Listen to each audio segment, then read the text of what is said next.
service to Krishna. Bhayam dvitiya abhinibeshata syad. And therefore, we're fearful because we see something separate from Krishna's service, something for me, for my enjoyment. So Srila Rupa Goswami is among our saviors. Because we're humans, we need guidance, or we can accept guidance, proper guidance. And Srila Rupa Goswami has given such guidance in the Nectar of Devotion. And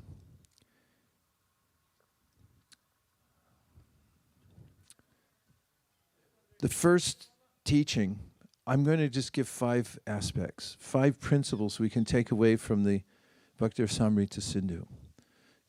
So it's practical. And I'll even give you an acronym for it. Should I give it to you first?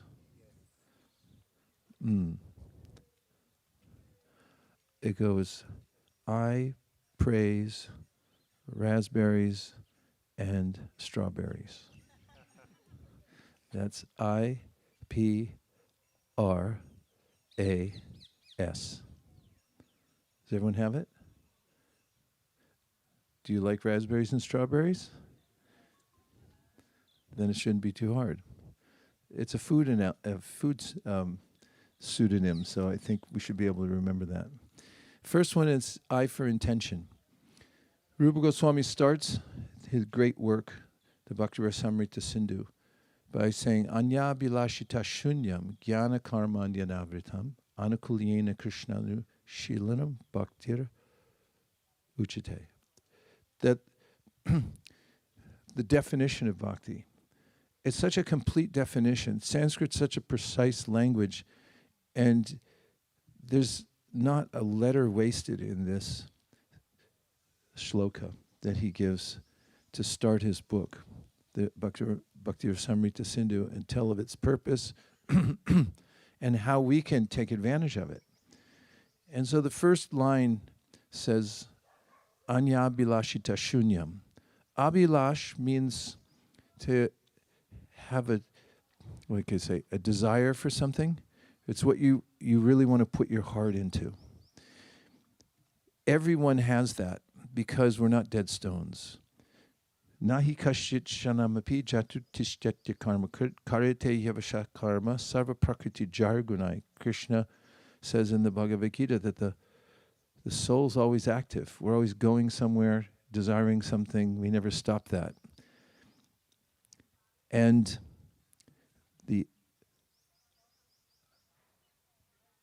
I'll say,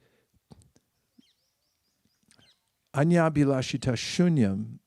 When he says shunyam, the abhilash, or the kind of desires that we have, he defines, he says, we shouldn't have any intention or desire that's separate from devotional service. And then he names jnana karman jnanavritam.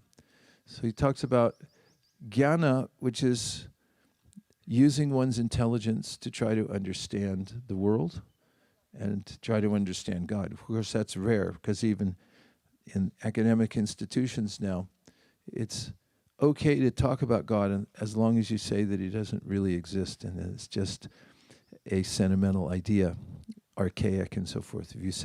If you're in an academic institution and you talk about God and you say there is a God, you'll be fired. That's a fact, unless it's a Christian university. So, Anya bilashita shunyam jnana karman, the idea of trying to understand God with your intellect. Brahma says, jnane prayasam udapasya namanta eva, jivanti san mukaritam bhavadiya vartam, stane stita shruti gatam tanuvan manobir, ye prayaso jitatiho kasitais trilokyam. This is a verse in which Brahma, after using his intelligence to try to understand Krishna, in fact, he tried to trick him, because when he saw Krishna in the Braj, he got bewildered and he thought, this is God? He's playing with his friends, eating off his left hand. Brahma is known as Vidhi. He gets to be Brahma because if someone follows Varnashram and all the rules properly, every rule you can ever think of for 100 lifetimes, then they develop some qualification to be Brahma, rule-oriented. And Krishna in Vrindavan is unceremonious and not rule-oriented. So when Brahma sees this little child, he tries to he takes away his calves and boyfriends. When they wander off, Krishna goes to get them, so his friends don't have to stop taking lunch. And then when Brahma comes back, he knows they're still there. And you know the story. After a year, he came back, which was a moment in earthly time. And then Krishna showed him that all of those cows and boys that were then there after he had stolen them, after Brahma had stolen them, were actually expansions of Krishna. So then Brahma, realizing the unlimited nature of Krishna, says, don't try to understand him at all. Throw away, very far away, this idea of trying to understand God with your intellect. Jnane prayasam udapasya namanta eva. He says instead, you should cultivate hearing from the proper source, from the Bhagavatam.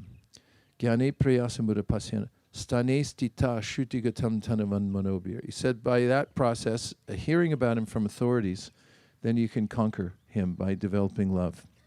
So intention should be purified. Next is karmadi. He says fruit of activities, or trying to organize the material energy in such a way that you can be properly situated. It's not possible. We can never get comfortable here in the material world. Just like the princess and the pea. Story I heard when I was a kid about how a princess, when she was very young, was estranged from her royal family. And they wanted to get her back somehow or other, so they put out a notice that they were interviewing to see which was the real princess. And many people applied because they thought, why not give it a shot? Maybe I'll be accepted.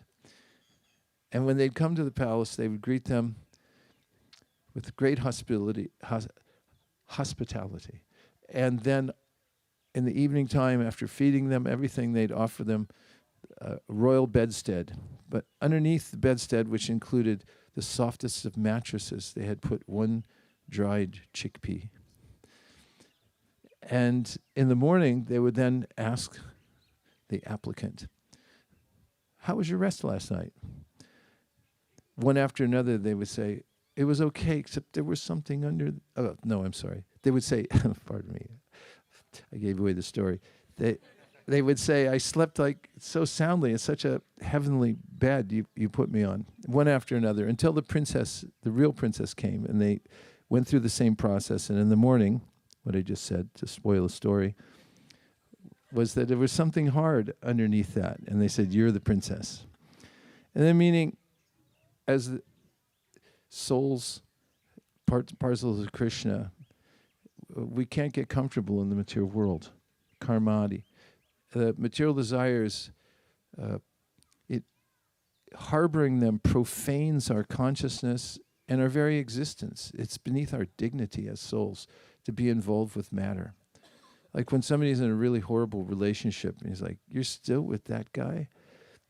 And, those who are liberated from the material world and have a relationship with Krishna, they're aghast that anybody would still be involved with the material world. So this karmadi, this idea that I'll be happy by material combination or special arrangement, should be given up. Jnana karmanya navritam. And one's intention, one's abhilash, should be shunyam, free of any other intention except for serving Krishna. Now someone say, why aren't I happy? So we can examine and see, what's my intention? Do I want to serve Krishna or not?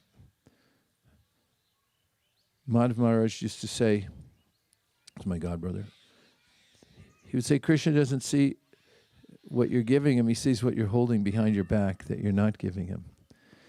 And so when we come to a position of not holding anything back, anya bilashita shunya ghana karmanya navritam, then heart and soul, we're giving everything to Krishna. Paradoxically, we become completely happy because everyone thinks I have to hold something back from me to be happy in this world. Yeah, what about me? How are my needs going to be met? Of course, Krishna is saying throughout the Bhagavad Gita, don't worry. Masu Chaha, he says in Sarvadharma Parityaja. And he says, Ananyas chintayanto mam, ye jana paripasite. Tesham nityabhyuktanam yogakshemam bahamyaham. If you do absorb your consciousness completely in me and think, how can I just serve Krishna? He said, I'll take care of all your material needs. I'll arrange the environment for you, put you wherever you need to go. Everything will be taken care of completely, directly by me, by my hand. So he starts off the Bhakti Rasamrita Sindhu with talking about how to purify our intention. And in this world, or in any world, intention is everything. The whole legal system, any lawyers here? Doctors? Engineers? Sankirtan performers. Okay, everyone. The legal system is based on discerning intention. When you go to a court hearing, a grand jury comes together, they pull together a panel, and they say, okay, I want you to listen to this person. We're going to interview them and present the case, and you decide whether their intention was good or bad, or whether they're complicit. And that's what they do. And then they move it along, and then they put it before a jury or a judge, and then they try to interview the person. That's what a courtroom is. They interview, did you mean to do this? First of all, did you do it? You know, and then if they can find out by circumstances, by evidence, and by eyewitnesses, yeah, did it. It's like, did you mean to do it? How much did you mean to do it? And to the degree that they meant to do it, that's how severe the punishment is. You really meant to do this. You planned for it, first degree. We'll just get rid of you because, you know, that's horrible. So in the same way, in devotional service, if we measure our intention, how much did you mean to serve Krishna? Yeah, you gave a donation, but why? Did you want multiples to come back? Did you give it out of love? You can give, Krishna says, I don't care about the money, but if you give a leaf, you give me a leaf, but if you do it out of love, that's your intention, you just love me. There's nothing better than that. In fact, that's what conquers Krishna. He's conquered by love. That's the verse, Jnani Prayasam, that if the intention of the person is so pure that they only want to serve Krishna, that's called a gopi. And Krishna says to them, I can't repay you. Although I've said in the Bhagavad Gita, ye yata mam prapadyante tam stataiva bhajamyaham. Need group participation so everyone stays active. He says, everyone follows my path and I reward you accordingly, according to how you approach me. And so the residents of Vrindavan, the gopis, Krishna says in Aparayaham that I can't repay you, even though I said in the Bhagavad Gita, I reciprocate. I can't reciprocate this because your intention to serve me was so pure. It's so powerful. That's our power. The power of our intention. So first lesson to take away is notice intention. Intention is everything. Anyabhilashita shunyam jnanakarma. Don't mix it up with other things. Do service for service. Do it out of love. That's I. What's the next one? Now you know the is it a pseudonym we're talking about here? What's it called? Acronym? What's the other one? Not pseudonym, but mnemonic? It's a mnemonic. It's a mnemonic. How do you spell mnemonic? You guys are so smart. I can't, even after prasadam, I can't catch you on anything. Okay, so what's the next one? Peace for practice.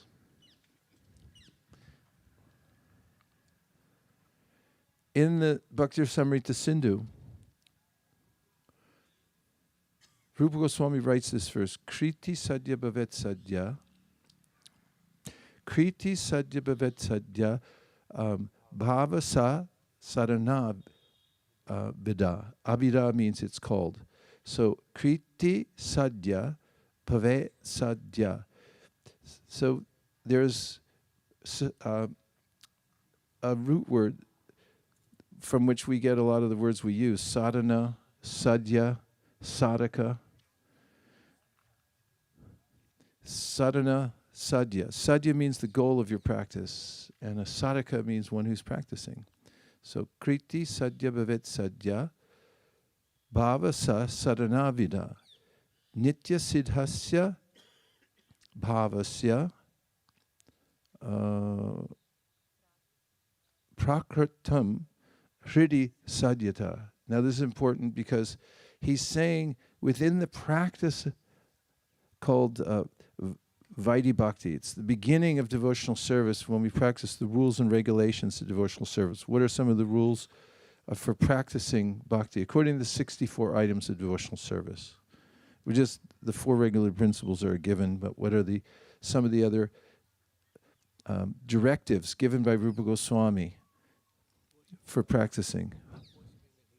Worshipping the deity, hearing Srimad Bhagavatam, residing in Mathura Vrindavan, which we're presently doing for the next hour and a half, chanting the holy name, approaching a bona fide spiritual master, inquiring, taking initiation. These are tenets of bhakti. He gives 64 of them, and that he enumerates and elucidates the nuances of all those. So this is in the realm of sadhana bhakti. Kriti Sadhya Bhavet Sadhya, Bhavasa Sadhanavida, Nitya Siddhasya Bhavasya. So then he says, Prakritam Hridi Sadhyata. This word Prakritam, from the root word kat, which means to make something very clear. And pra is an intensifier. So prakrita means that when you practice Vaidhi Bhakti, then the result of that is bhava, or emotion. And he said, it's not introduced by the practice. It's already there within the heart. And prakritya means it's clearly revealed, hridi, within the heart. Because by the practice, he's saying in this verse, by the sadhana that you just mentioned, he gave us some samples, by that sadhana, by that practice, and it is practice, you have to practice it, because in the beginning, we may not be inclined to it. We may be inclined to other kinds of lifestyles. Like what other kind of lifestyles are there? Bohemian, there's hippie, there's fairly related. Bohemian lifestyle. Any other lifestyles? Nihilism. You can have a macrobiotic diet instead of eating prasadam. Eat a few grains of unspiced whatever.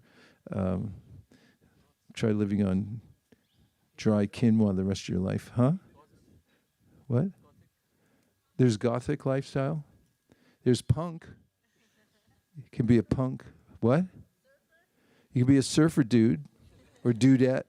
There's so many lifestyles. If we started naming them, we would be here all day. Everyone's got some lifestyle thing going on. But the lifestyle of devotional service, kriti sadhya, means you're doing a sadhana, a practice. So then some people mistakenly think that, okay, there's spontaneous devotional service. Let me just do that. Forget the practice. That's not what Rupa Goswami says. He says, kriti sadhya, there's a practice. And almost paradoxically, there's a way in which, as we say, strengthening the bonds that free us, the more we adhere to the practice, the more we become spontaneous. I think I mentioned the point about Jack Benny, the musician. He'd get on stage and he'd do this comedy routine where he was screeching and scrunching on the violin, because And I said, he's terrible. My parents said, no, he's a consummate violinist. That's why he's able to sound so bad. And I was like, what? So in the beginning, we may have another lifestyle, but by the practice, the sadhana, kriti sadhya bhavet sadhya, bhavasa saranavida. Within that, the potential for awakening emotion, bhava, is there. That's what the potential of sadhana bhakti, the practice of bhakti, deliberate practice.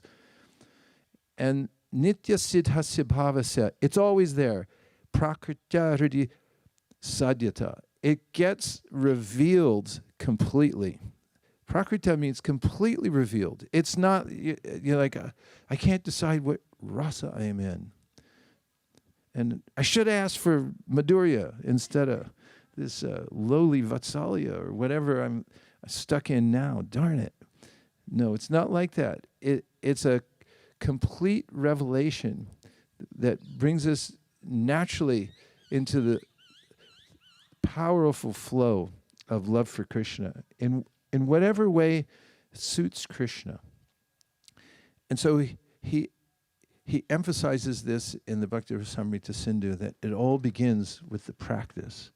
And as we practice the tenets, then naturally, prakritya, hridi sadhyata, from that practice, then we'll have very clear awakening. It's not something that we'll be guessing about. In some places, Prabhupada has quoted verses from the Shastra about how spiritual life is like awakening from a dream. When you awaken from a dream, you have what's called swata pramanam. Pramana means evidence, and swata means automatically, clearly revealed to you. So when you woke up this morning and you realized that you had been sleeping, you then realized, now I'm awake. I'm not sleeping anymore. Nobody gave you a quiz, which I may do now. And hopefully you're not sleeping now.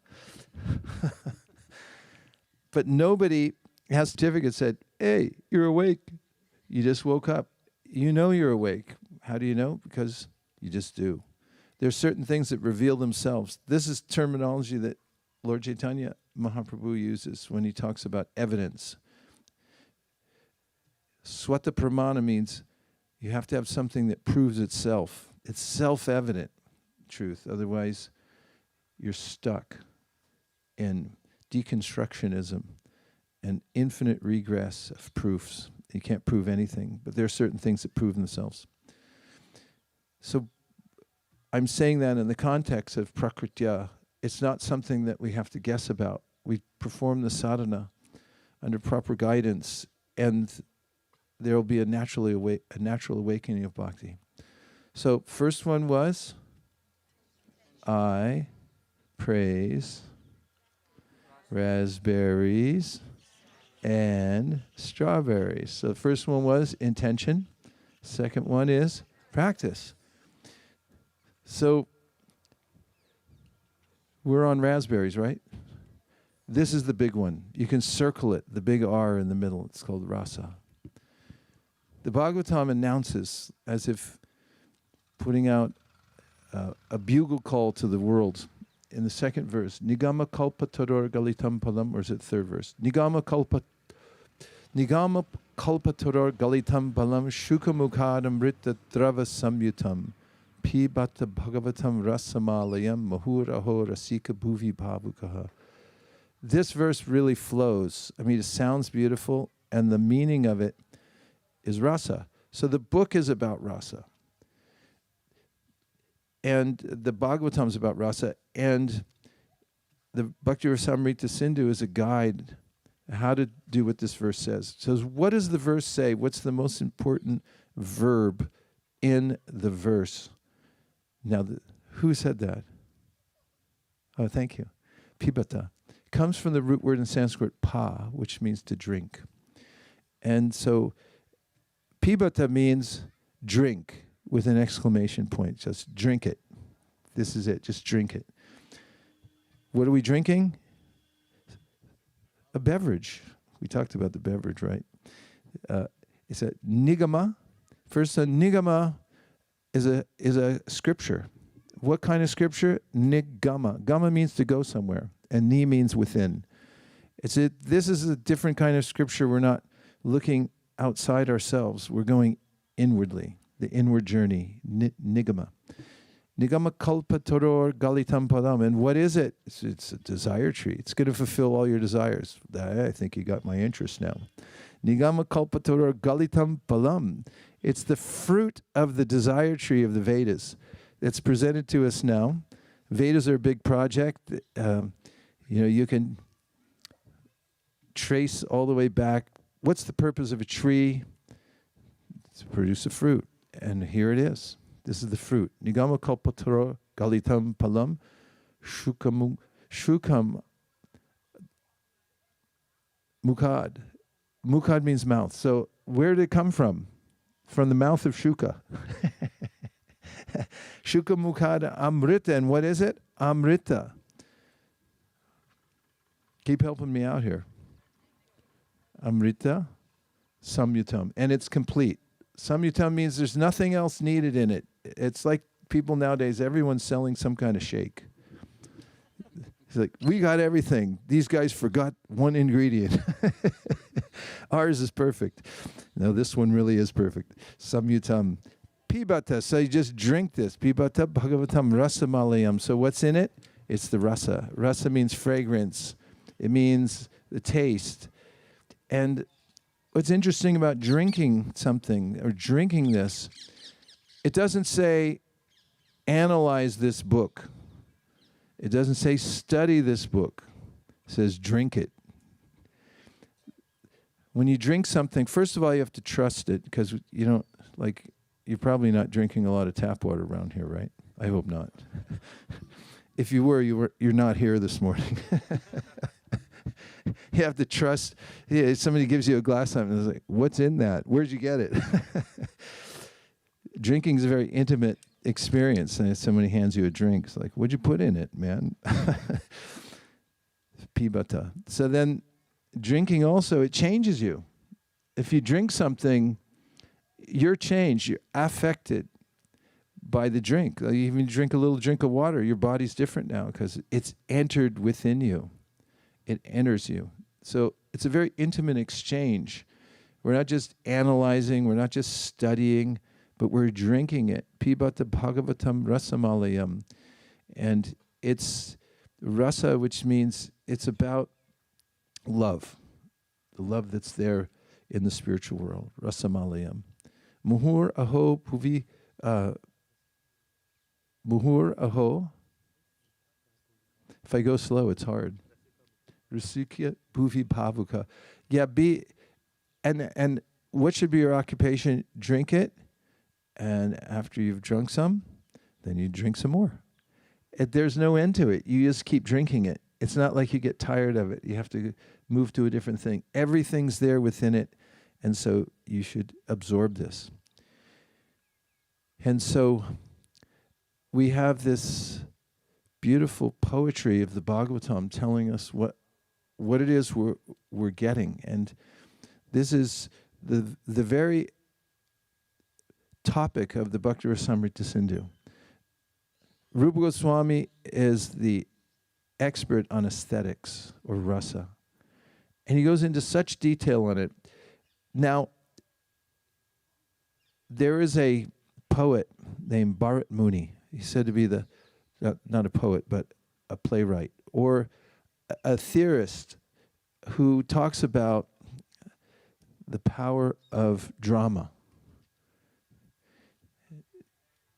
Bharat Muni's theories are that the way to discover transcendence, he doesn't have some philosophical system to understand God, but he talks about the way any human being can have an out-of-body experience. And he said it's through drama. And in the drama, when you are so absorbed in the story, you forget yourself. And you realize you're not your mind, you're not your body, you're not anywhere, you're just in the story itself. Have you ever had that happen? I didn't get a huge response, but... And nowadays there's movies, action chase scenes, I don't know. Shakespeare wrote 3 types of plays. He wrote comedies, tragedies, and histories. Those are 3 main categories. My parents used to take me to theater all the time, and I can remember a play. It wasn't Shakespeare. Forget the playwright's name, but it was called The Duchess of Malfi. You probably heard me say this before. I guess it left some scar. But it was such a heavy tragedy that I was gone in some other planet, from watching the play. And the troupe who put it on knew it because the lights went completely out after the play was done. And everyone was sitting in the audience stunned from what had just happened. It was such a deeply dark tragedy. Oh, you know that? Duchess of Malfi. She's a literary buff person, educator. And then all of a sudden the lights came back on again, and all of the players who had been killed off in the play, most of them, they came out dancing like, we're alive, it's okay, you can live again, come back, But everyone was gone. So Rupa Goswami's framework for the Bhakti Rasamrita Sindhu follows the same idea of Bharat Muni, which is in plays, there are various interactions that take one to a transcendent place. But Rupa Goswami takes it to the perfectional stage, which is that those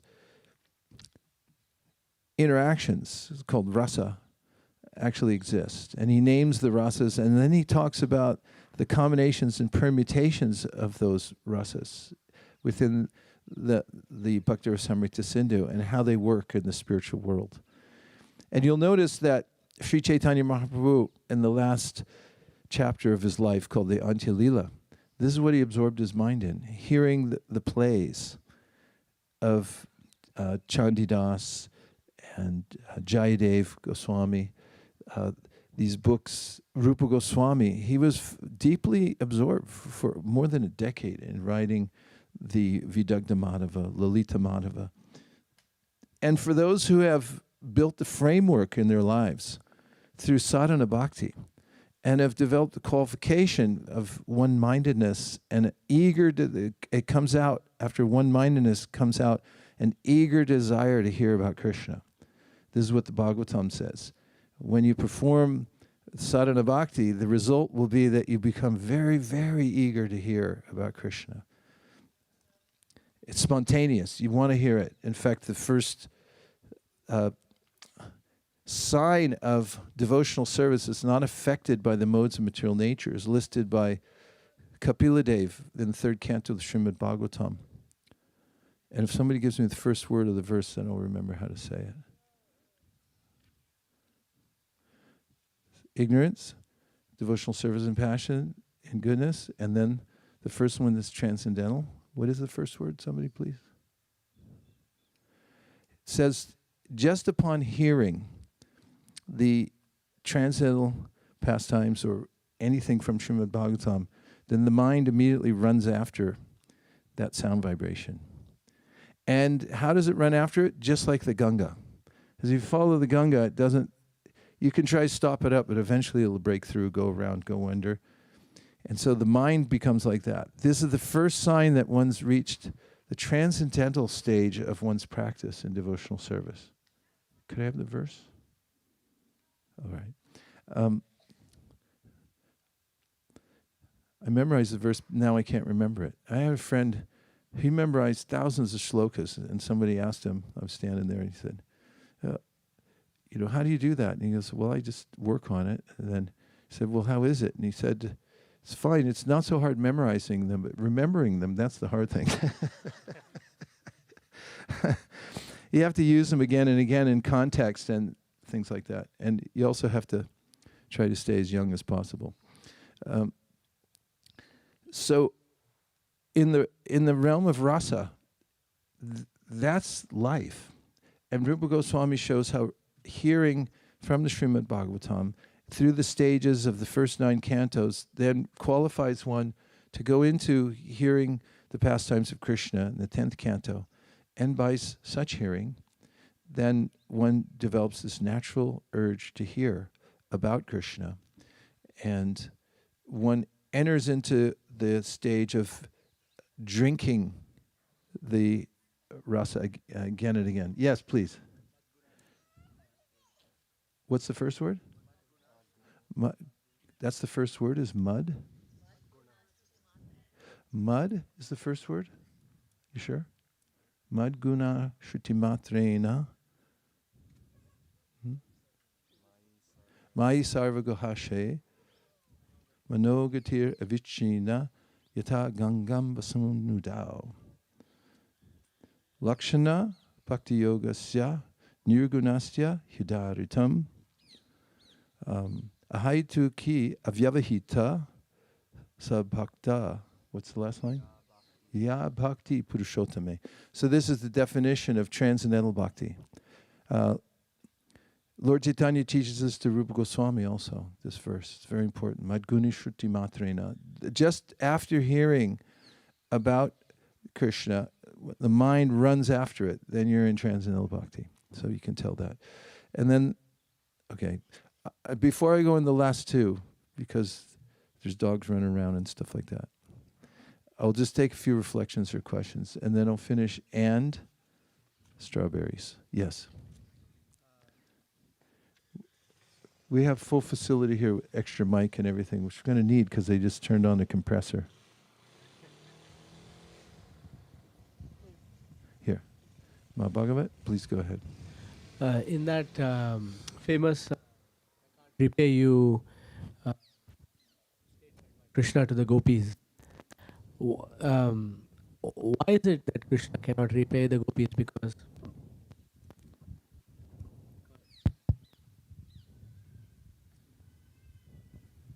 Because Krishna's love for the gopis is at least as pure as the gopis' love for Krishna. So why can't Krishna reciprocate?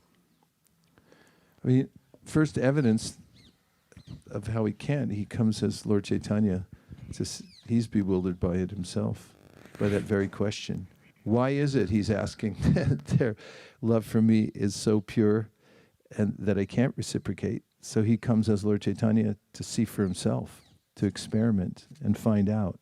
It is a wonderful, he wants to experience what Radharani's experienced, so he can answer that question. But you can experience it for yourself.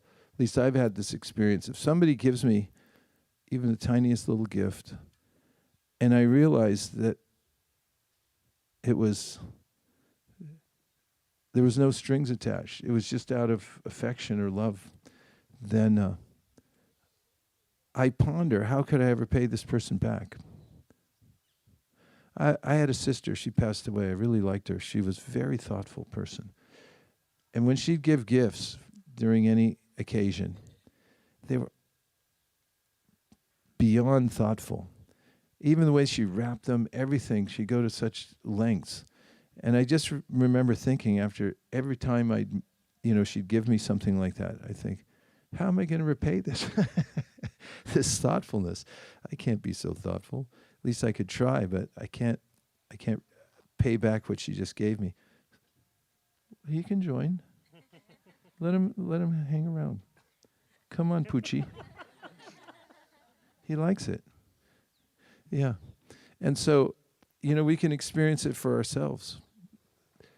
What else? Yes, Prabhu.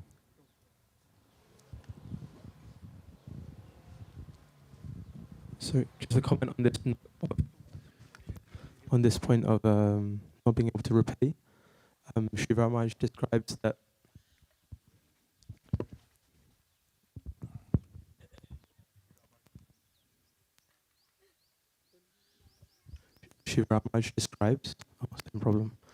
that because the gopis and the other residents of Braj only want service to Krishna, in order to repay them with the thing that they want, Krishna would have to give them more service to him, which would put him further in debt.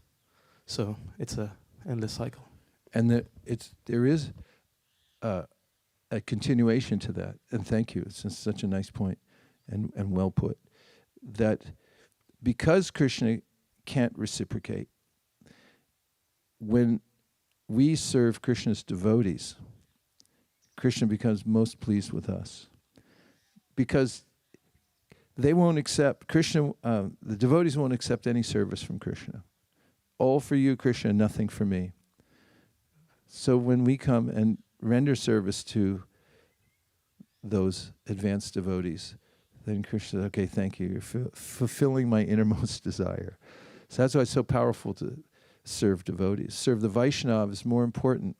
Tadyanam samachana. Aradhananam sarvesham Vishnu aradhanam param tasmat paratanam devi tadyanam samarchana. The highest worship, this was the question Parvati had for Lord Shiva. What's the highest way to worship the Lord? He said, by worshiping those who are dear to the Lord. Or those things in relation to the Lord, especially the devotees.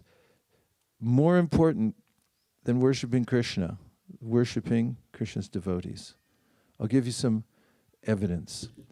When Shrutadev and Baulashva, who were both pure devotees of the Lord, received Krishna as a guest, you know he had come all the way from Dwarka on a chariot. All the sages wanted to come with them. Normally they don't ride on chariots. Sages like to walk everywhere. Unless they dive in a river up in the upper planetary systems and they come out in the Ganga lower planetary system. But because Krishna invited them, when Krishna says, hey, hop on, you get on. So they took the chariot to Mithila where these two lived, and Krishna then went in both directions, to the house of Shrutadev and the house of Baulashva. And both of them, one of them was very poor, Shrutadev, and Baulashva was king. So they both did their very best to serve Krishna in those circumstances. Baulashva had a kingly welcome for Krishna, and Shrutadev very simple. So both Krishna and the sages, Krishna expanded himself into Krishna and the sages. And then he went to both. And they both thought, oh, he just came to my house. And you'll notice when Shrutadev is glorifying the Lord, he washes his lotus feet, takes the water on his head and all his family members, and then he's offering praise to Krishna, and Krishna cuts him off. He says, enough. I don't want to hear any more praise of myself. These sages are here. Glorify them. They're more important than I am. That's Krishna's mood in glorification. Okay, was there one more? Yeah. Yeah, Hare Krishna Guru Maharaj. So, yeah, in the rasa point, actually, we have mentioned that we just need to drink, no need to analyze. But at the same time, we should, Prabhupada has instructed us to that we should study the Shastra very meticulously. So, like how we can... It's a metaphor. So, yeah, we have to hear the Bhagavatam, but it should be in the right mood. For instance, Rupa Goswami says, don't become a bookworm. Literally, he says that. It's one of his instructions. And what does it mean? It means a certain way of studying that I'm going to get so much knowledge that I'll outdo everybody else. How's that? I know more shlokas than anybody. Or I'm going to make a living out of this. I'm going to do Bhagavad Saptah. Wherever I go, I'll be famous. And I can have my beaties flown in from somewhere else. I can afford that by the money I'll make from this. There are many different motivations for studying the Bhagavatam. Or one may study it under the misconception that Krishna's impersonal or something like that. And so, this idea that one should drink the Bhagavatam should be, Lord Chaitanya said, in the association of those who are like-minded, meaning their aspiration is for pure devotional service, not for anything else. And so as we study, we should also consider our motive for hearing. And when the motive is pure and we begin to taste it, then you drink. And sometimes people say, in fact, it's a frequently uttered complaint. I'm reading, but I can't remember anything. Well, just drink it then. It's going in there somewhere. I mean, I don't know what happens to the water when I drink it, and how it gets distributed to all the parts of my body. I just know that it does. Same with the food, so we should consume it in that way. Drink it. Okay? Yes. 1, 2, and then we're going to have a little bhajan, and then I'll finish the last 2. And I'm checking my clock. I have a clock here now to watch the time, but I don't know what time we're supposed to finish. And Divyanam's not here, so...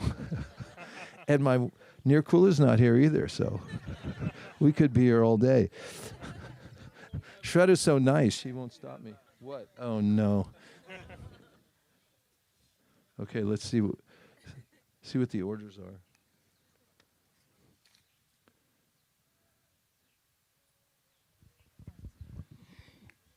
Is there a correlation? Oh, we have to leave by 11:30. Okay. Otherwise, we'll be holy bombed, he said. It was from Divyanam, from beyond, just when I said that, and I got a note from him. This is scary. Okay, go ahead. Is there a correlation between memorizing slokas and bhakti? It depends how and why you're memorizing shlokas. One of the sweet ways that shlokas are used in service that is connected to bhakti is by offering them to Krishna.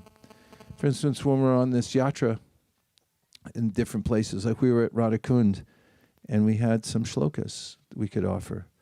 And even if you haven't memorized them, you can still read them. The same thing Krishna appreciates. So it's nice to be able to, if you like memorizing things and you can memorize it, it's nice because then you can quote it later. But otherwise, you could just read it to Krishna, and anything you think of that's related to Krishna is nice.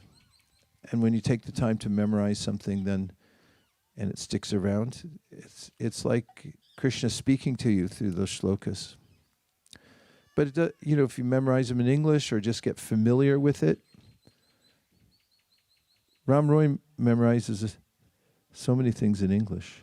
He can recite passages that Prabhupada wrote in his purports and things like that. And that's refreshing, actually. But anyway, it is one of the processes is to read scripture regularly, think of it, recite it if you can, and if you can't, it's not a big deal. The main thing is the mood. Lord Chaitanya met a brahmana in South India. Which place was it? It was in Sri Rangam. And the brahmana was reciting Bhagavad Gita every day, not reciting, but reading it. Because his spiritual master said, recite or say the whole thing every day. And then everyone was laughing at him because he couldn't read it properly. And Lord Chaitanya saw him and noticed that he was emotional reading the Bhagavad Gita and said, what are you doing? And he said, well, my spiritual master told me to recite this every day, so I'm doing it. Why is everybody laughing? It's because I can't say it properly. And he said, why are you crying? So whenever I think of Krishna taking an order from Arjuna, who says, move my chariot over here, and he says, okay, and he moves it. And so I think of how sweet he is, how kind Krishna is, that's when I start crying. And Lord Chaitanya said, you've understood the Bhagavad Gita. And he kept that Brahmin with him. So the main point is the feeling we get from it. Last one. Yes. Okay. I have a question. So yesterday at Radhakund, we said that Radharani is the supreme, and Radha Krishna are the most and all merciful. So why should we go to Prabhu Nityananda for mercy, since we also said that he's the only shelter in this world right now? Well, they're all Krishna, or Krishna's expansions. There's different moods in those different expansions. So in worshiping the holy name, Hare Krishna, Krishna Krishna, Hare Hare, Hare Rama, Rama Ram, Hare Hare, Prabhupada recommends that we first say Shri Krishna Chaitanya, Prabhu Nityananda, Shri Advaita Gadadhara, Shivasari Gaur Bhakta Vrinda, because Lord Chaitanya and his associates are the ones distributing the holy name and opening the door for us. And then when we chant Hare Krishna, he says, we'll be freed from offenses. So when chanting Hare Krishna, there's offenses to avoid. But when chanting the names of Lord Chaitanya and Lord Nityananda, Vicharto nahe. Vichar means consideration. So there's no consideration of offenses when you say Lord Nityananda's name, Lord Chaitanya's name, because they just give away the holy name freely to anybody. And there's nuance within the absolute, and there are different moods and channels through those who are connoisseurs of spiritual life explain to us so we can find our way. And in deity worship, it's recommended keep Gaur Nitai and Gaur in your house. Don't start with Radha Krishna worship because it's a higher standard and it's more particular. And these are the nuances of spiritual practice. They're all merciful, but some of them give more access than others. So we're going to just, if you're up for it, we still have a few minutes. Let's stand up just for a second or two, or a second of Brahma.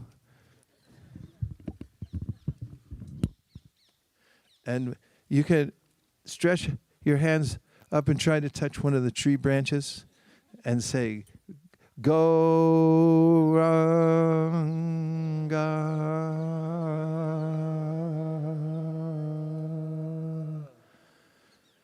Gauranga.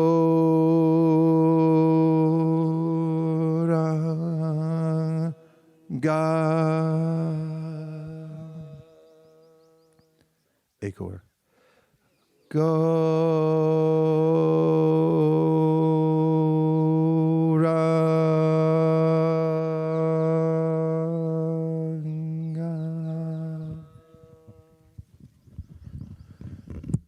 Namo Namo Tulsi Krishna Preyasi.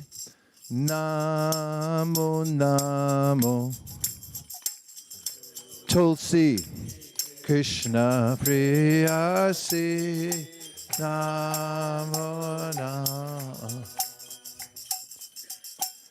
Radha Krishna Seva Pabo E Abhilashi.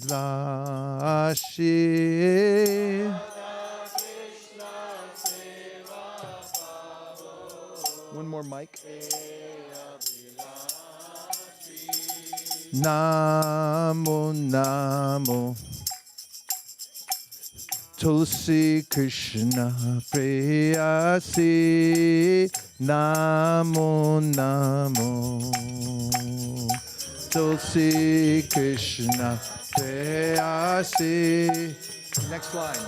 Yay tomorrow. Ye tomara sharan loy, taira vancha purna hoy.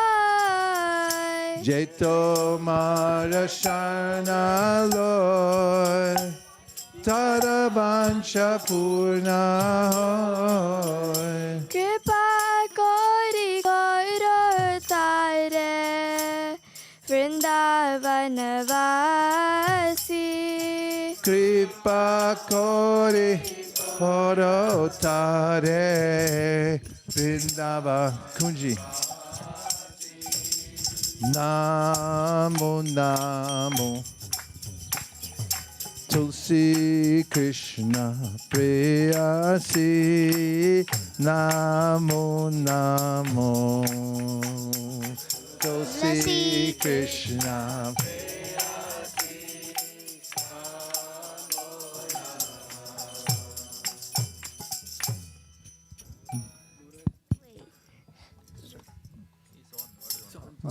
Moraiya Vilas, Vilas Kunjadiyo Vas. Mora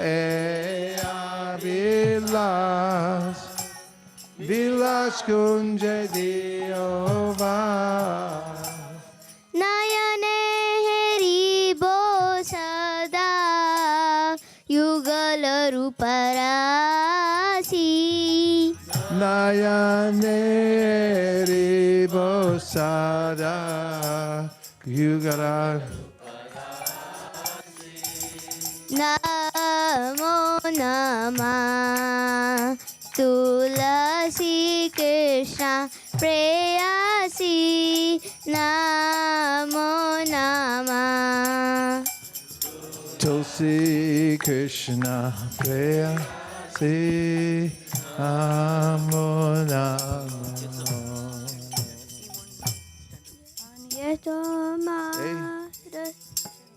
Go ahead.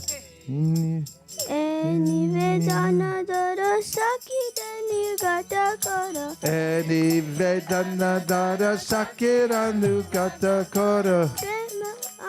Seva Adi Kara Diya Kara Nija Dasi Seva Adi Kara Diya Kora Nija Dasi.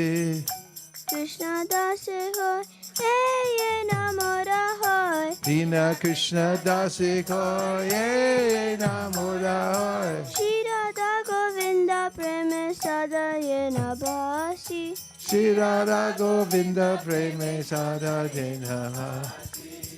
Namo Namaha Tulasi Krishna Prayasi Namo Namaha Yanikani. Yanikani. Yanikani. Namo Namo. Yanikani Chapa Pani. Brahma Hatyarikani Cha. Tani Tani Prana Shanti. Pradakshina Pare Pare.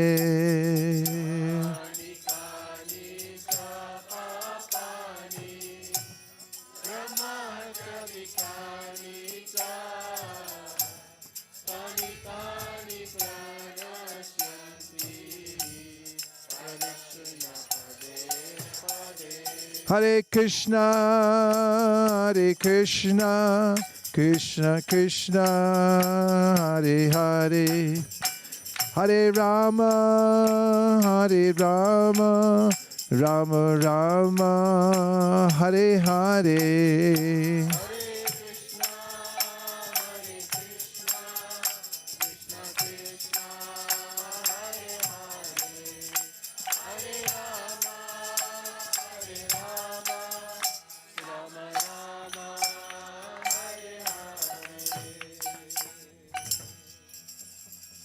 We're on and. I'm going to finish the last two. And A stands for association. We started our yatra with the verse Smaranta Smaryantascha. Mito Bhakta Mito Gauga Haram Harim Bhaktya Sanjay Sata Bhaktya Sanjataya Bhaktya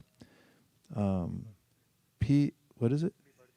Bhibhartyut Pulakam Tanum. Bhibharti.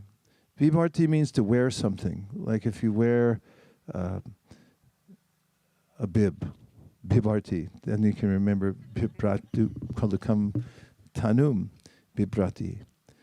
And what are you wearing? You're wearing Bhibrat. Ut means up. Pulakam. Pulakam means horripilation. If you don't know what horripilation is, go to Home Depot and get a horripilometer, because you can put it on and see. It means for your... have you ever been elated or scared and then you had what's called goosebumps? That's horripilation. And we find that it's one of the symptoms of ecstasy that you'll find in the Chaitanya Charitamrita and mentioned in the Srimad Bhagavatam. There are these various symptoms of ecstasy: tears coming to the eyes, hair standing on end, or horripilation. So what it's saying, Bibrat Yut Pulakam Tanum. Tanum means the body.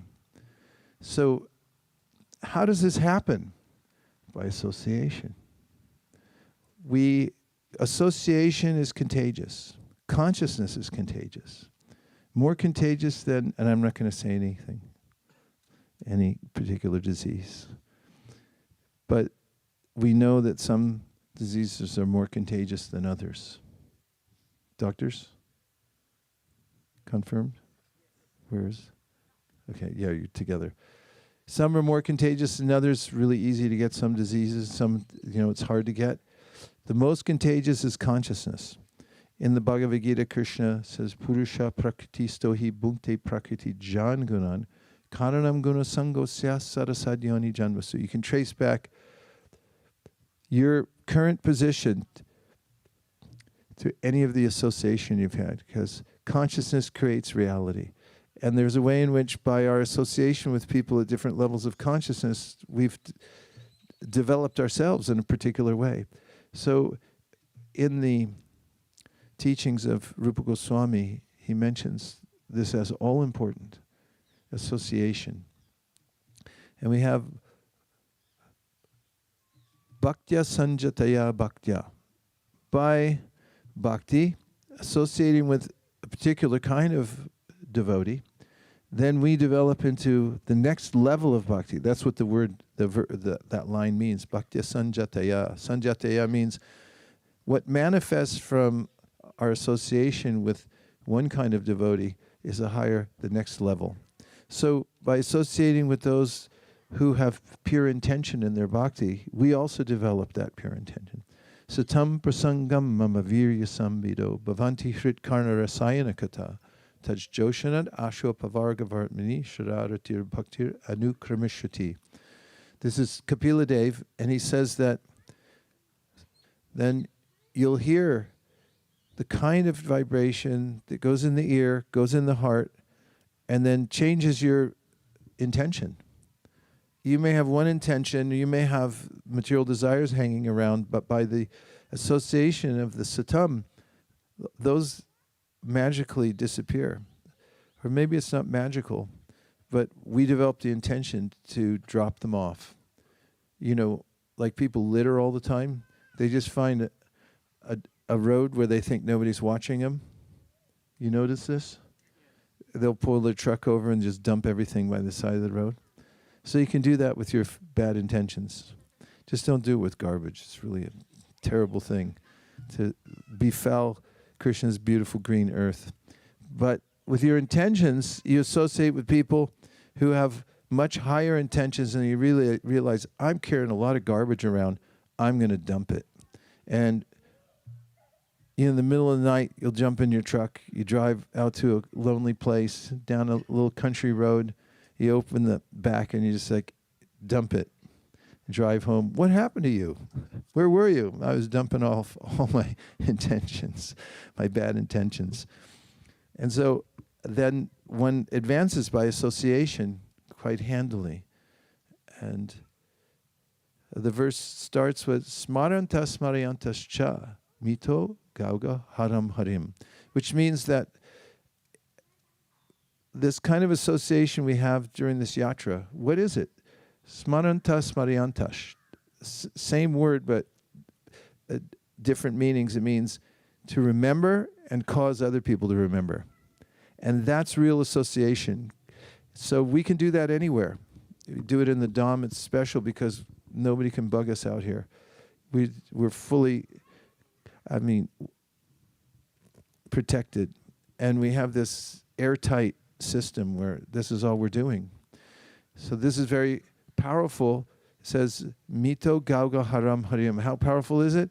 It's like it wipes out even a river, a huge, powerful river that's full of sins. Maybe you feel that's what I have in my heart. So mito, by this deliberate coming together. Mito means like to meet. Mito gauga, oga, aga oga. Say aga oga. Say it 3 times. That's what I'm talking about. Okay, aga oga. Aga means sins and oga means horrible, big river of sins. Aga Oga, Haram Harim is used two forms of the word Hari. It's like Haram means to take it away, and Hari, it really means Hari's the one who does the haram. Hari Haram, that's a nice name. Haram Hari. Hari, who's the one who takes away all your bad stuff, he'll come by and pick them up. You don't even have to go down that little road in the night and dump them off. He'll stop by, and when those little modules or they drive by, they pick it all up. Krishna's so kind. If you associate with devotees like we're doing, smaranta smarayantascha, then mito gauga haram harim, then he gets rid of all the stuff for you because you're remembering, causing other people to remember, and he likes it so much that you're doing that he is the vidunoti. He comes, sorts everything out for you. So that's A. And what do we have left? Strawberries, right? What does that sound? Stands for service. Service is so powerful. And in the same verse, Anyabhilashita shunyam jnana karmanya navritam anukulyena krishnanushilanam. We find this little powerhouse of a word, the root word shil, S-I-L. It's the aspirated, not aspirated, it's pronounced with a slash over it, shil. Shil. Say shil. So shil means it's a kind of cultivation. To deliberately work at something. And what are you supposed to work at? The practice of devotional service, with the emphasis on the word service. It's active. We actually serve. We talked yesterday about kriyasu. We use our senses. And coupled with, he says, and it's a companion to this shil, what do? You use all your senses. Sarvo padi vinir muktam tapra. Use all your senses in Krishna's service, and by that, then you become free from all bad intentions and all misidentifications. Upadi means, I think I'm this, I'm thinking that, but our real orientation is that I'm a servant of Krishna. And when we serve, do devotional service, then we come to realize our real nature as a servant of Krishna. And that is, I praise raspberries and strawberries. And that stands for intention, practice, rasa with the circle around it, because that's the whole point of the book. Then association and service. And what's the mnemonic? I press, yeah. I praise. I really do too. And because we just have 7 minutes left before we get bombed with colors, apparently. Although I haven't seen anybody coming yet. We can sing one song before we go that has some of the same instructions within it.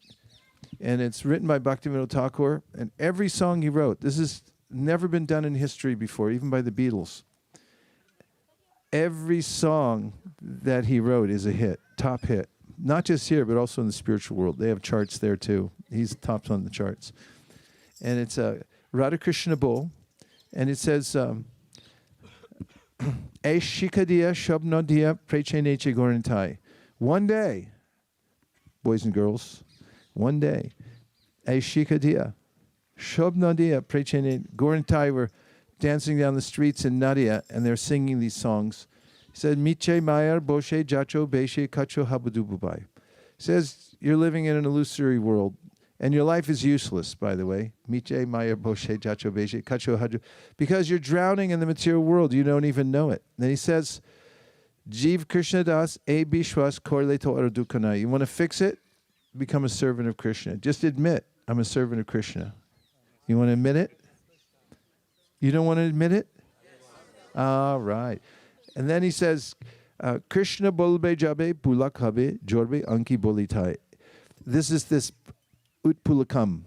He says if you chant Hare Krishna and you pay attention, don't get bored and ruin the whole thing. Pay attention. He said your hair will stand on and tears will come to your eyes. Radha Krishna bolo shange chola e matra bhika chai. Bhika, you know when there's an SK situation in Bengali?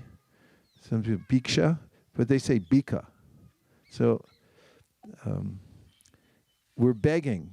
Bhika means begging something. So we're going around begging. And somebody asked the other day, can you beg from a Brijabasi? Because somebody approached a Brijabasi and he said, I'm Brijabasi, you can't beg from me. Yeah, we can. We can beg from anybody because we're not begging for ourselves, we're begging for Lord Chaitanya.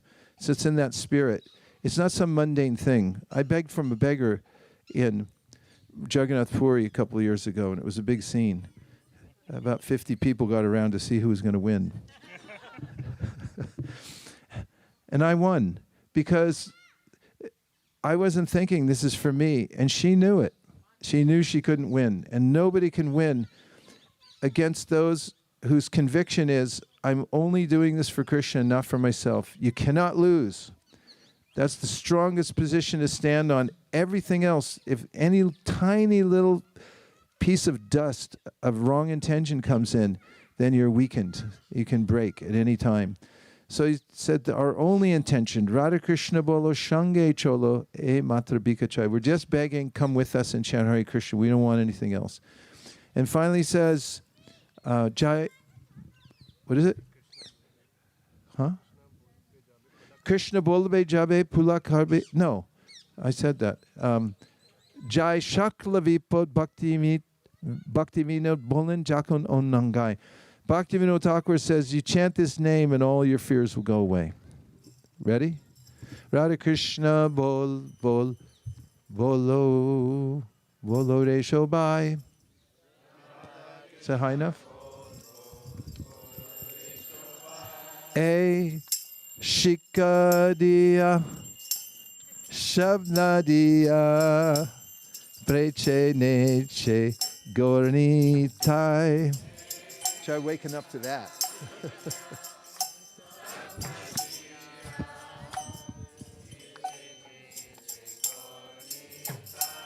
Haribo bolore shikariya.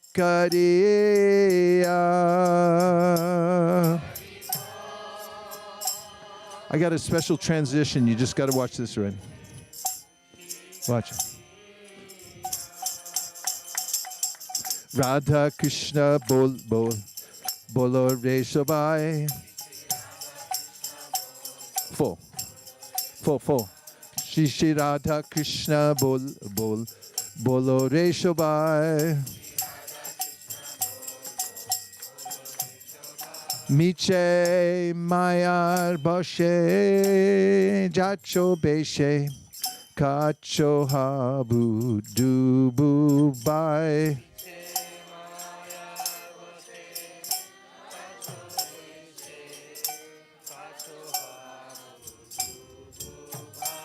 Haribo bolo re miche mayar boshe.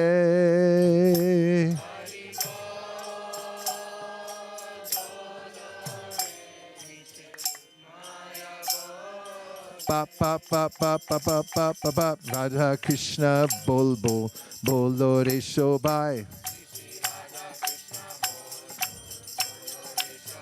Shri Shri Radha Krishna bol bol bolo re shobai. Jiv Krishna Das Bishwas Korleto Ar Duko Nai Jiv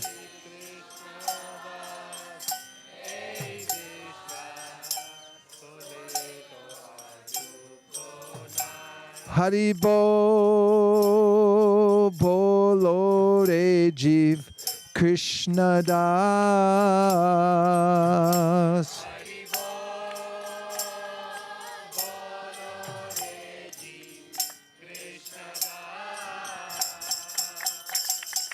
Radha Krishna bol bol bolo re shobai. Shri Shri Radha Krishna bol bol bolo re shobai. Krishna bolbe jabe pulakahabe jordi anki bolitai.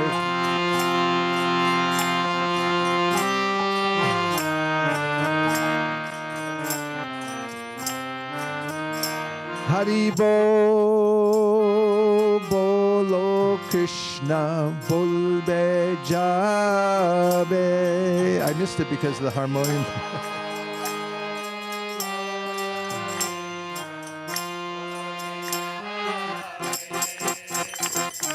Radha Krishna bol bol bolo re shobai. Shri Shri Radha Krishna bol bol bolo re shobai. Radha Krishna bolo shange cholo e matra bikachai. Radha Krishna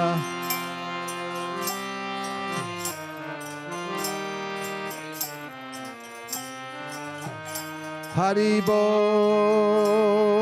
bolo Radha Krishna bolo.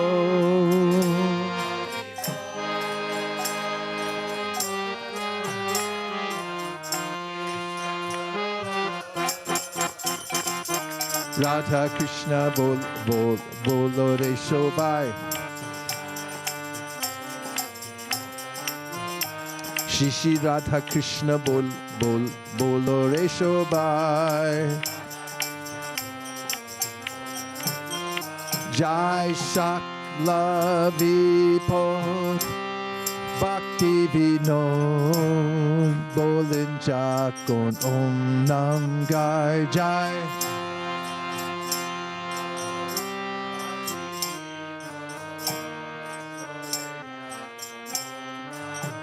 Jai Sakla Vipod Bhakti Vinod Bolin Jakon Om Nam Gai. Bhakti Vinod.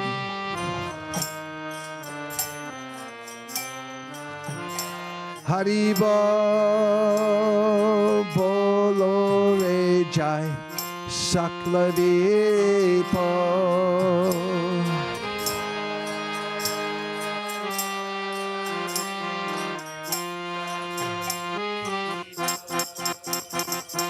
Radha Krishna bol bol bolo re shobai. Shri Shri Radha Krishna bol bol bolo re shobai. Jai Sakla Vipod Bhakti Vinod Bolin Jakon Om Nam Gai Jai Sakla. Radha Krishna bolo shange cholo e matra bikachai. Krishna bulbe jabe pulakahabe jorbi anki bolitai. Jeev Krishna das e vishwas kole to ardukonai. Miche maya boshe jacho deshe kacho habu dububai. Shikariya shabnariya preche neche gornitai. Haribol, Haribol, Haribol nitai gaura Haribol.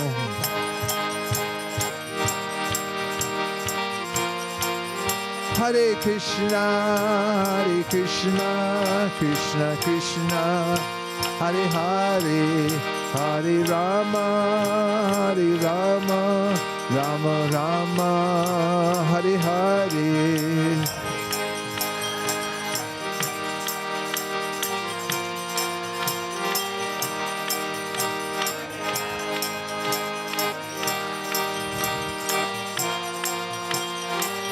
Jai Jai Prabhupada, Prabhupada, Prabhupada, Jai Jai Prabhupada.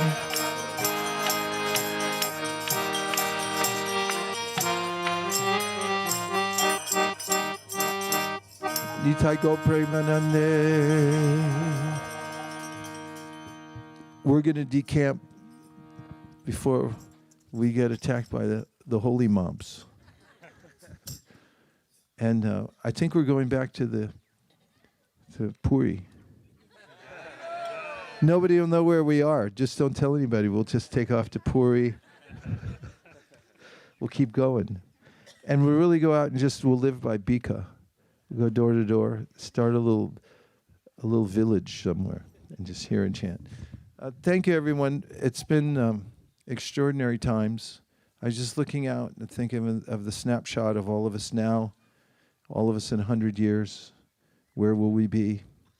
Dear God, brother of mine from Alachua, Ranjit Prabhu, just passed last night. And he was getting elderly. He was a very wise person, very mature devotee. Did a lot of service in South Africa when he first started. He's been a member of the BBT. He retired from his post last year, and just kind of suddenly fell quite ill and found out he had a very aggressive form of lymphoma, and he was gone. And for granted, we're given such a grace period here in this human form of life. Take advantage of this system that Srila Rupa Goswami has given us. We have full access to the spiritual world through the processes we just talked about. And if we can put together one whole lifetime, pillar to post, whenever that might be, with full intention to serve Krishna, then Krishna will help us in every possible way. And we'll have a successful life. So coming on these yatras gives us a glimpse into what real life is, or blissful life. Ananda means always being engaged in service. And we can do that anywhere. You don't have to come on yatra. You can be in a city, can be in your home, you can be taking care of your child, wherever it is. Just always remember the principle to stay fully absorbed in hearing and chanting. In other words, if you notice that Srimati Simran's and Parthasarthi Prabhu's Mendi from their wedding they had a few nights ago. I was saying during a talk I gave there about KTTVG, a little ditty we have, which means keep the transcendental vibration going. And they both held out their hands, and that's what they have mending onto their fingers. Keep the transcendental vibration going. See? There it is. And so I know a place in Loy Bazaar we can have it done permanently.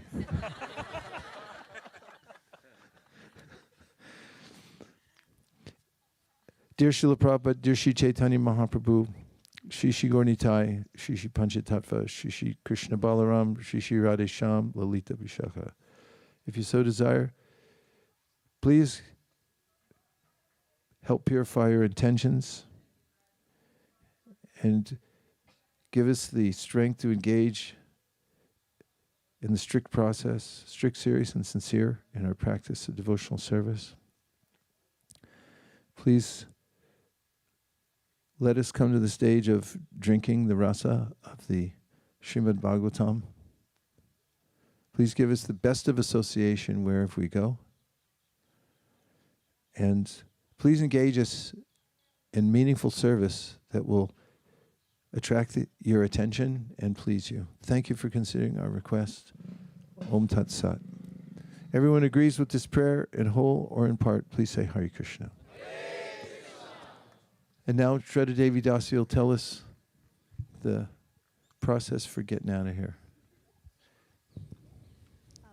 Thank you so much, Guru Maharaj, for the wonderful class. I just want to also mention that Malini Mataji is going to leave us from this point. It was so good. We're not going to clap. We'll just go.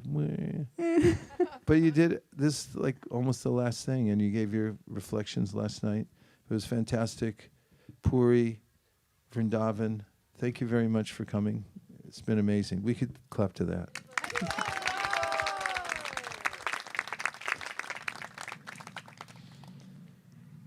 We'll hope to see you soon. Don't get any ideas about wandering around the Dham forever.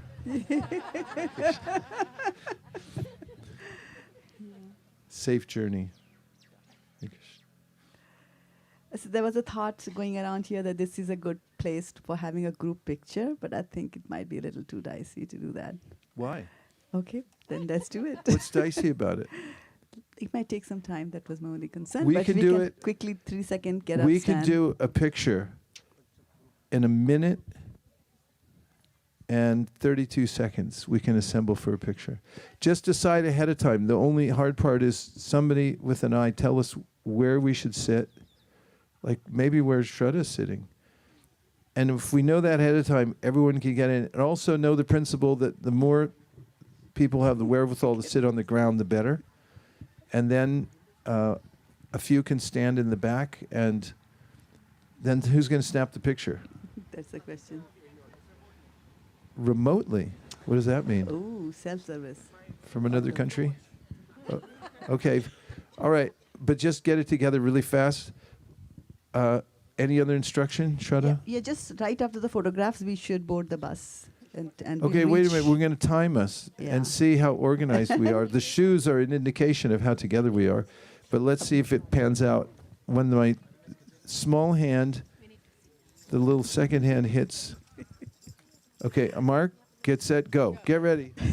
And lunch at 1 p.m. if you make it on time.